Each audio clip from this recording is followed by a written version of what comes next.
Courtier's Head of Asset Management James Timpson's here to talk us through what's been happening in markets and throughout the world in May. James, hello.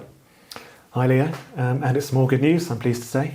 Global markets have had another positive month in May, and this is amidst optimism that hopefully this conflict in the Middle East is going to be resolved sometime soon. You say hopefully. It's been backwards, forwards. Have markets been up, down in response to that?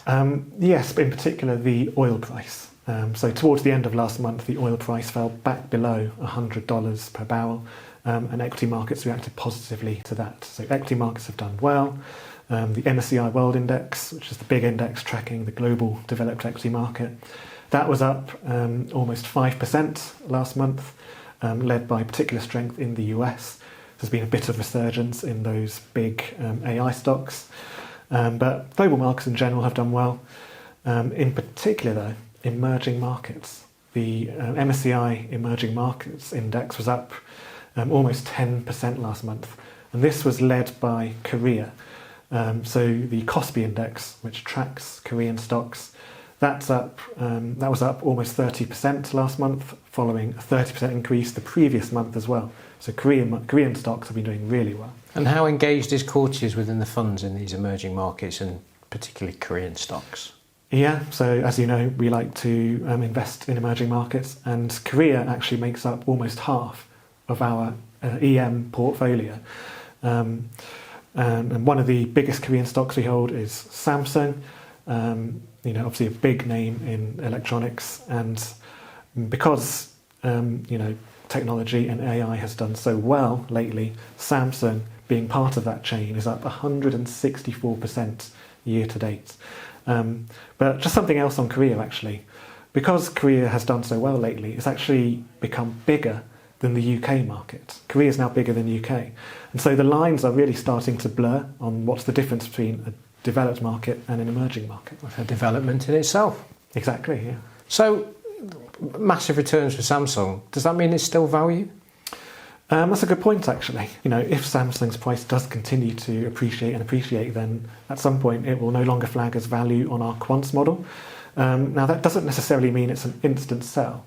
The analysts could take a look at Samsung and say, well, actually, there's still a lot of value in there. And the reason you don't buy growth is because they're so inflated to buy, but you've gone in cheap.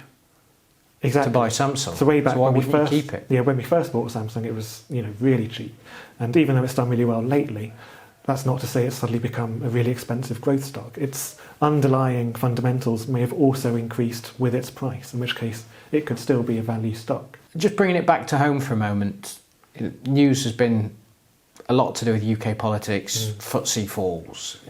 Is this all the FTSE movement to do with the UK politics alone, or are there other determining factors?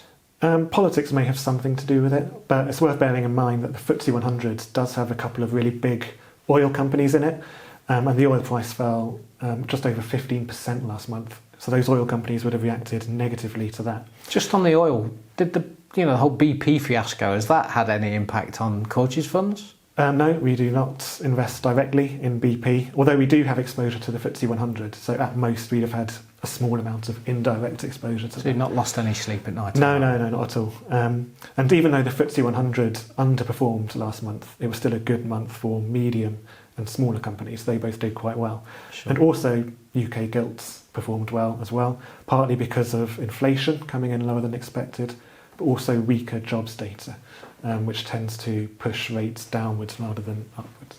Thanks, James. Now, I want to fly away from the UK. High, dwarf all the other companies in the world with SpaceX's biggest ever IPO. Yeah, it's going to be huge. So SpaceX later this month is going to be launching its initial public offering, and that is where it makes some of its shares public. So up until now, SpaceX has been a private company, but after this IPO, it will have shares publicly available to trade on the stock market. And it's going to be the biggest IPO in world history, dwarfing the previous biggest, which was Saudi Aramco, I believe. And even though it's the biggest ever, it's still only a small fraction of SpaceX's shares that are being floated publicly. So about $75 billion worth are going to be publicly traded. but that's still only a small fraction of the 1.77 trillion valuation that's being placed on SpaceX. Wow. So after the IPO, it will be part of the NASDAQ index, and the NASDAQ have actually had to change some of their rules to accommodate its listing, but it won't yet be part of the S&P 500 index because that has much stricter rules for inclusion. So you have to have at least 50% of your shares floated, for instance, and 12 months of being publicly traded. So we won't have any exposure to it following the listing, and I dare say that it's not going to come up on our value screens either. That valuation does look rather toppy to me, so I doubt we'll be investing in it anytime soon. Thanks, James. Well, with images of twinkles in the distance, one that you saw not so long back was Signify, the lighting company I asked you about in our last update. How's it been doing? Yes, I promised I'd look into it. So Signify is a stock that's in our global equity fund and our ethical equity fund, and it's done really well lately. It's up 15% in the last 2 months.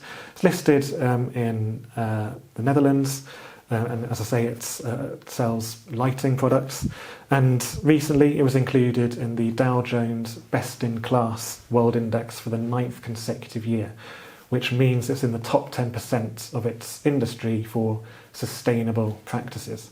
So hopefully that's been illuminating for you. I can't beat that, James. So we'll leave it there. Thanks, Talk Ian. next month. Thank you. If you do have any questions, please, as ever, speak to your advisor or contact us through the website. Thank you.